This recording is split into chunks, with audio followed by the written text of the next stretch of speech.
You can't take it with you, or so the saying goes, but a lot of the people in Skullduggery haven't really gotten that message, and that's why you're there to reclaim their property in the name of the man, the undead man. Perhaps, if you're good enough, you'll get a body, but in Skullduggery you play as a skull, as the name might suggest.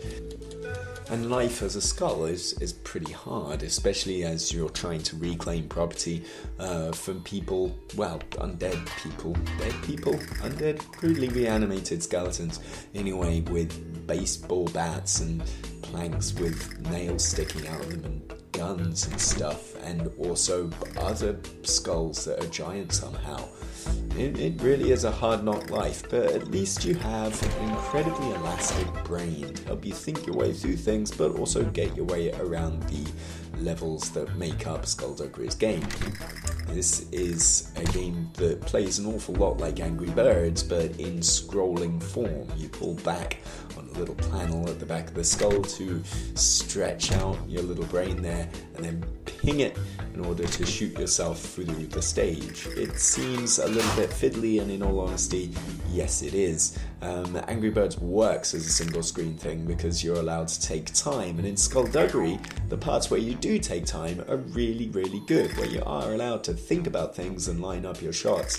It's very satisfying to sort of navigate a trick shot, hold your finger in midair so the game slows down, and then shoot away to find a hidden path, go down little gaps, or in the game's best scenes, have a little bit of light stealth play as you hide in a waste paper basket and then shoot yourself forward in order to get a headshot in on enemies and collect their delicious, delicious brains.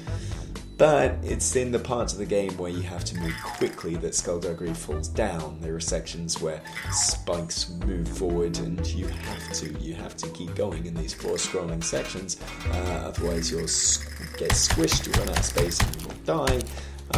Those bits just don't really work too well. You need to do boss levels where you're on your run from a giant skull, and even though you can blow yourself up to obscene big head proportions as well, you are still, for the most part, having to run away. And on boss levels, there aren't as the generous checkpoints that the other stages have. Apart from that, there's not much that Skullduggery does to really keep itself going and keep itself fresh. Individual stages might have really interesting gimmicks like burning ropes and that kind of thing, some light environmental puzzle solving, but there's not too much difference over the 48 stages, and although a kind of hilarious same-screen multiplayer battle mode kind of helps, it can get a little bit samey.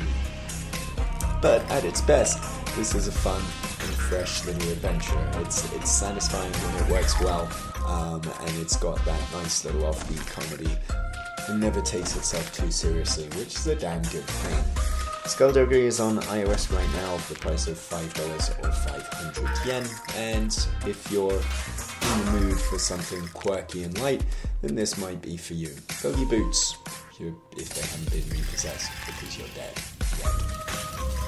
For more grave robbery, visit kaijupod.com.